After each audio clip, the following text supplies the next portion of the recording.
শতখান চিঠি দিয়া কুফায় ডাকে ধোকা দিয়া, 150 চিঠি দিয়া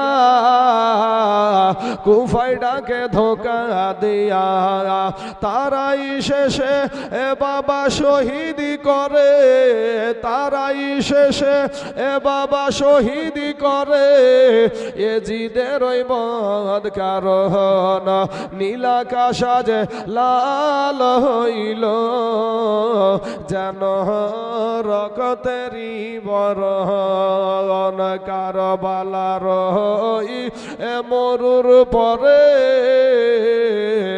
ইমাম হোসেন লড়াই করে, কারবালার মরুর পরে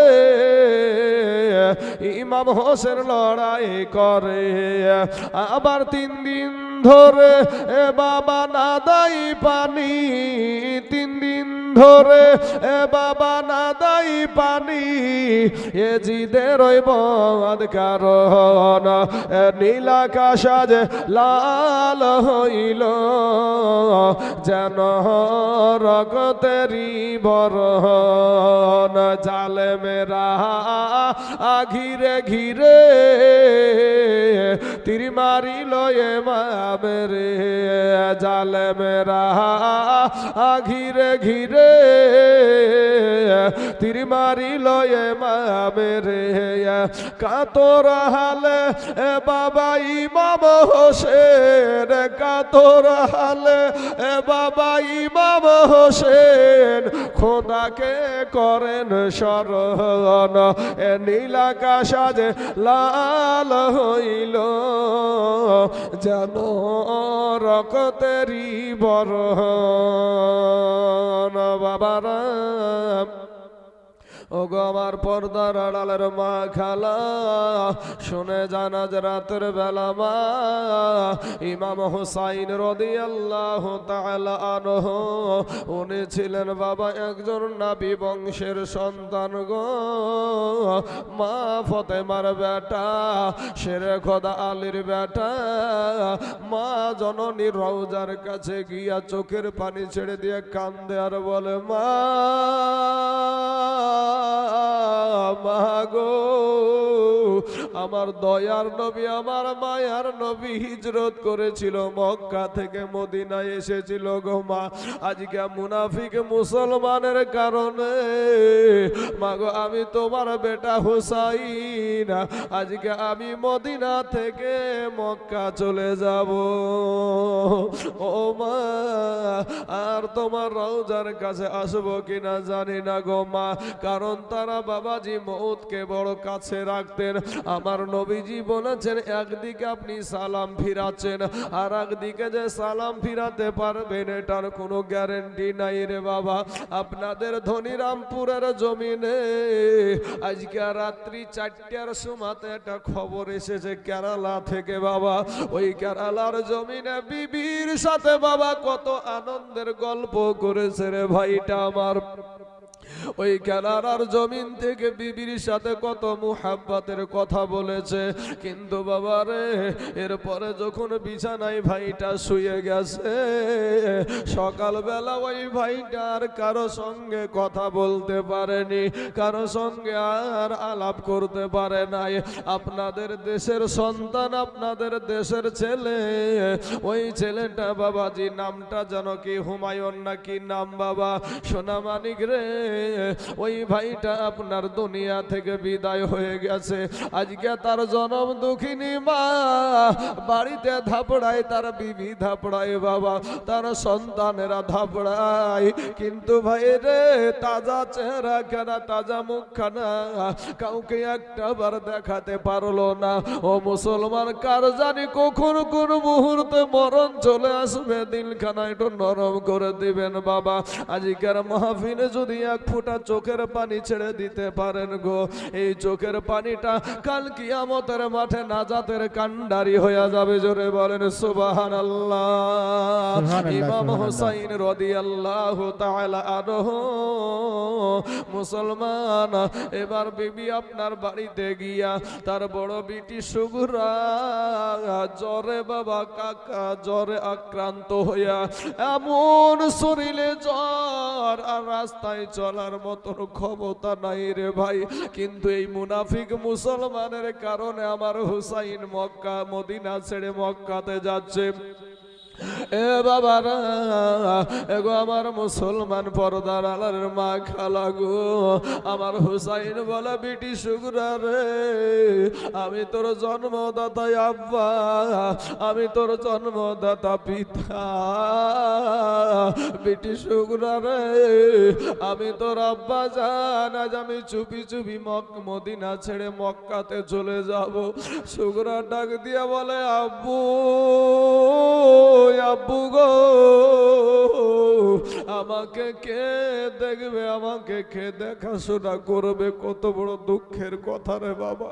সোনামানি গো, আমার নবীজি বলেছে আমার আহলে বায়াতকে, আমার হাসান হুসাইনকে যারা ভালোবাসলো আমি নবীকে তারা ভালোবাসলো। জোরে বলেন সুবহানাল্লাহ।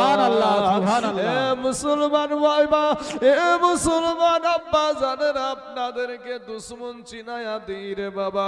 মুনাফিক মুসলমানেরা বড় আপনার কাছে মিষ্টি মিষ্টি কথা বলবে, আপনার শরীরের সাথে মিশে যায় আপনার পিছন থেকে ছুরি মারবে।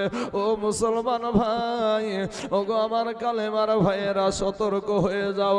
এবার যখন বিদায় নিচ্ছে, ও বাবাজি, একটা ওরসাদ সন্তান ইমাম হুসাইনের বিটি বাবা, যতদিন আপনার আব্বা যায় আব্বার দিকে তাকাই, মায়ের দিকে তাকাই, মা বিটির দিকে তাকাই, বাপ বিটির দিকে তাকাই রে বাবা।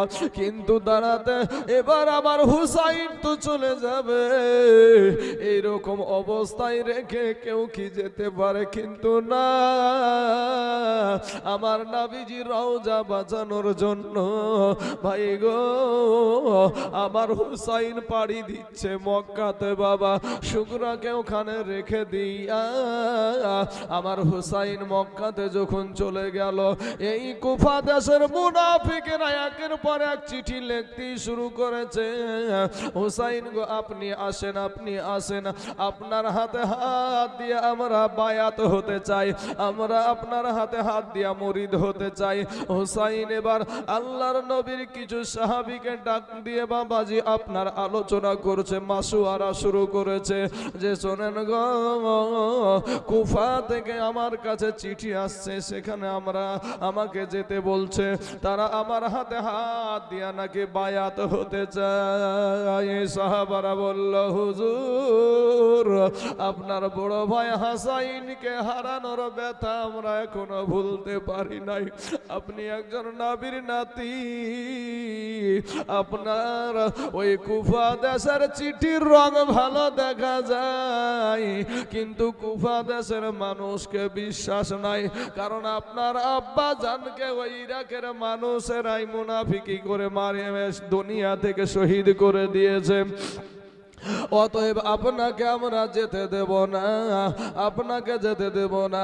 আমার হুসাইন বলে, ও আল্লাহর নবীর সাহাবারা, ও সাথী ভাইয়েরা শোনো, আমি যদি কুফা দেশে না যাই আর তারা যদি কাল কিয়ামতের মাঠে যদি আল্লাহকে বলে, আল্লাহ গো আমরা একটা আল্লাহওয়ালা মানুষকে বারবার আমরা তাগিদ করেছি, বারবার তালাশ করেছি, বারবার চিঠি পাঠাইছি, ওনাকে আমরা ডেকেছি, আমাদের ডাকে সাড়া দেয় নাই, আমি সেদিন গ্রেফতার হয়ে যাব, অতএব আমরা কুফাতে যেতে রাজি আছি। এবার সাহাবারা, এ বাবাজি সাথী সঙ্গী যত ছিল সবাই আলোচনা করে বলল যে না না, ওই কুফা দেশের মানুষকে কোনো বিশ্বাস নাই, ইরাক দেশের মানুষকে কোনো বিশ্বাস নাই, আমরা তাকে যেতে দেব না। একটা আলোচনা আলোচনা মাফিক একটা কথা হয়ে গেল যে আমাদের তরফ থেকে একজন ওই কুফাতে প্রথমে যাবে, তারপরে আমি হুসাইনকে আমরা যেতে দেব।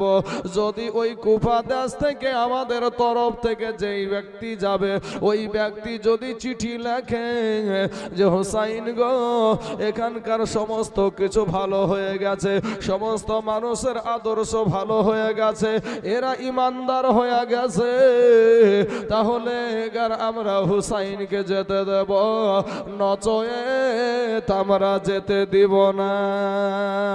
হুসাইনকে বলল হুজুর আপনি আমাদের একটা কথা আলোচনা আমরা করলাম শুনেন। বলে কি কথা?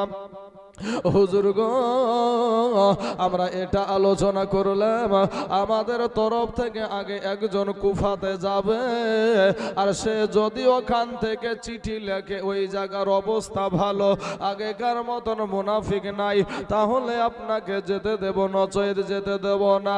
এ মুসলমান বাবার আমার ভাই জানেরা, হুসাইন বলল ঠিক আছে তাহলে কে যাবে আমার তরফ থেকে? বাবা গো তারা তো শহীদি মওতের জন্য পিপাসিত থাকতো। সুবহানাল্লাহ। এ বাবাজি শহীদি মওত এত ভালো, এত ভালো, এই শহীদি মওতের জন্য এত পিপাসিত থাকতো রে বাবা। আমার নবীকে সাহাবারা বলতেন ইয়া রাসূলুল্লাহ দোয়া করেন গো নবী, যুদ্ধে গিয়ে যেন আমি শহীদ হতে পারি। জোরে বলেন না সুবহানাল্লাহ। এ মুসলমান ভাই আমি জীবন এটা টানবো, তার পূর্বে আর একটা কথা বলে দিই। আমার মা খালারা গো, ও গো মা জননীরা শোনো মা, আমাদের ইসলাম ধর্মের ভিতরে আমার নবী যখন ইসলাম প্রচার করেছে, সবার আগে এই ইসলামের জন্য জীবন দিয়েছে একজন মহিলা, তার নাম হলো মা সুমাইয়া। মা সুমাইয়া রাদিয়াল্লাহু তাআলা আনহা, উনি যখন কালেমা পড়ে মুসলমান হয়ে গেছে, কোরআন তেলাওয়াত করে বাবা, এত সুন্দর ভাবে কোরআন তেলাওয়াত করে গো, এটা কাফেরদের শরীর আর সহ্য নিল না বাবা, এই কাফেরেরা আর সহ্য করতে পারলো না। মা সুমাইয়াকে ধরে নিয়েছে বাবাজি মাথা, তিন মাথার মোড়ে ওই কাফের বেদিন আবু জাহেল, কাফের বেদিন আবু জাহিল মা সুমাইয়াকে ডাক দিয়া বলে সুমাইয়া গো তুমি কি কালেমা ছাড়বা না? তুমি কি কালেমা ছাড়বা না? নবী ছাড়বা না? আল্লাহ কি ছাড়বা না? আমার মা জননী সুমাইয়া ডাক দিয়া বলেছিল আবু জাহিল গো আমার জীবন যদি চলে যায় এরপরেও আমি কালেমা ছাড়তে রাজি না, এরপরও আমার নবী ছাড়তে রাজি না। জোরে জোরে বলুন না সুবহানাল্লাহ। এ বাবারা ওই কাফের বেদিন আবু জাহিল সমস্ত মানুষকে ডাক দিয়ে বলল, সমস্ত মানুষকে ডাক দিয়ে বলে যাও তার সন্তানকে ধরে নিয়ে এসো। মা সুমাইয়ার বেটা আব্দুল্লাহকে ধরে নিয়ে আসা হলো বাবা, তার স্বামীকে ধরে নিয়ে এসে গাছের সাথে বাঁধে, গাছের সাথে বেঁধে ফেলে মা সুমাইয়াকে বলে সুমাইয়া গো তুমি যদি কালেমা না ছেড়ে দাও, তুমি যদি এই ইসলাম ধর্মকে না ত্যাগ করে দাও, তাহলে তোমার সন্তানের সম্মুখে তোমাকে উলঙ্গা করা হবে। জোরে বলেন নাউজুবিল্লাহ। তোমাকে তোমার সন্তানের সামনে আব্দুল্লাহর সামনে তোমাকে উলঙ্গা করে ফেলবো। মা সুমাইয়া আল্লাহর দরবারে কান্দে, আল্লাহ গো মাবুদ ওগো আল্লাহ, আজ সন্তানের সামনে ঈমান আনার কারণে আমাকে বেইজ্জতি করবে গো আল্লাহ। ওগো আল্লাহ আমার সন্তানের সামনে যদি আমার ইজ্জত দেখাতে হয় এরপরেও আমি তোমাকে ছাড়তে আমি রাজি না। জোরে বলেন না সুবহানাল্লাহ। মা সুমাইয়া মা সুমাইয়া রাদিয়াল্লাহু তাআলা আনহা আমার নবীকে এত ভালোবাসতো, এত প্রেম করেছিল নবীর সঙ্গে রে বাবা। নবীজির কাছ থেকে কোরআন তেলাওয়াত যতটুকু শুনেছিল, সেই কোরআনগুলা যখন মা সুমাইয়া পড়তো বাবা, এত সুন্দরভাবে পড়তো। মা সুমাইয়ার সন্তানের সামনে যখন জেরা করছে, ইন দি মিন টাইমে উনি বলে ফেললো যে আমি যখনই বলেছে তোমার সন্তানের সামনে আমি তোমাকে উলঙ্গা করব, আমার মা সুমাইয়া অমনি আবু জেহেলের মুখে বাবা থুথু নিক্ষেপ করে দিয়েছে। জোরে বলেন সুবহানাল্লাহ। আবু জেহেলের মুখে যখন থুথু নিক্ষেপ করেছে রে ভাই, অমনি আবু জেহেল মা সুমাইয়ার কাপড়ে হাত দিয়ে টেনে টেনে টেনে টেনে টেনে টেনে মা সুমাইয়াকে উলঙ্গা করে দিয়েছে। বেটা আব্দুল্লাহকে ডাক দিয়া বলছে, এই আব্দুল্লাহ, যতক্ষণ পর্যন্ত তোমার মা জননীর লজ্জা স্থানের দিকে তাকায়া থাকিবা, ততক্ষণ তোমার মাকে বেঁচে রাখবো, নচয়ে তোমার মাকে মেরে ফেলবো। আব্দুল্লাহ চোখের পানি ছেড়ে দিয়া কান্দে, আল্লাহ গো, ও গো রব্বুল আলামিন, আমার জন্মদাতা মা, যেই মা আমাকে 10 মাস পেটে ধারণ করেছে, যেই মা আমাকে দুগ্ধ খাওয়াইয়াছে 2 বছর, আল্লাহ গো, কোন পরীক্ষায় আমরা পড়েছি ও গো রব্বুল আলামিনের, পরেও যেন আমাদের ইমানে কোনো ঘাটতি আছে না। মুসলমান বাবা রে, সারা পৃথিবীর মানুষ শুধু নয়, জীব জানোয়ার থেকে নিয়া সমস্ত মানুষ মা জননীর যেই লজ্জায় স্থান দিয়ে দুনিয়া দেখেছে রে বাবা।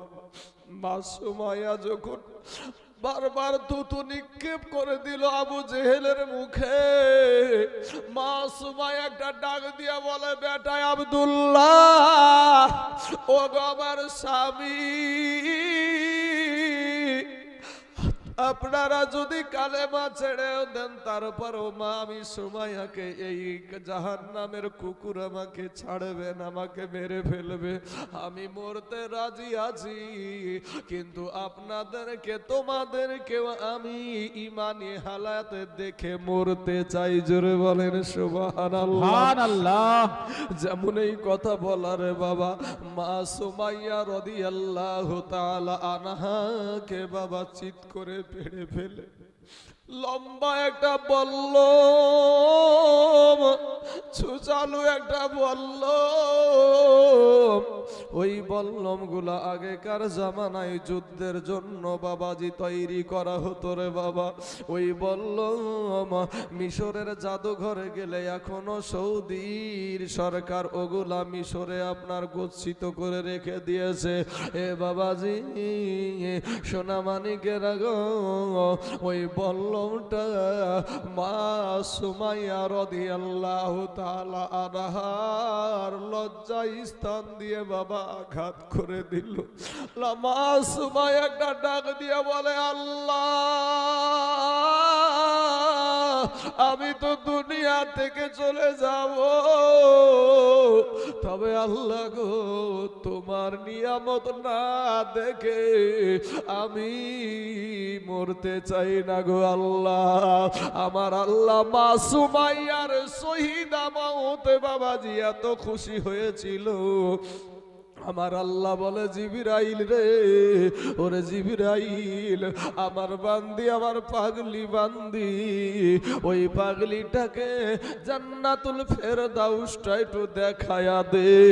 যেমন জিবরাইল বাবা জান্নাতুল ফেরদাউসটা দেখায়া দিয়েছে, মা সুমাইয়াকে আঘাত করেছে বাবা, রক্তের বন্যা বয়ে চলে যাচ্ছে বাপ। মা সুমাইয়া বাবারে হাসতে আরম্ভ করে দিয়েছে।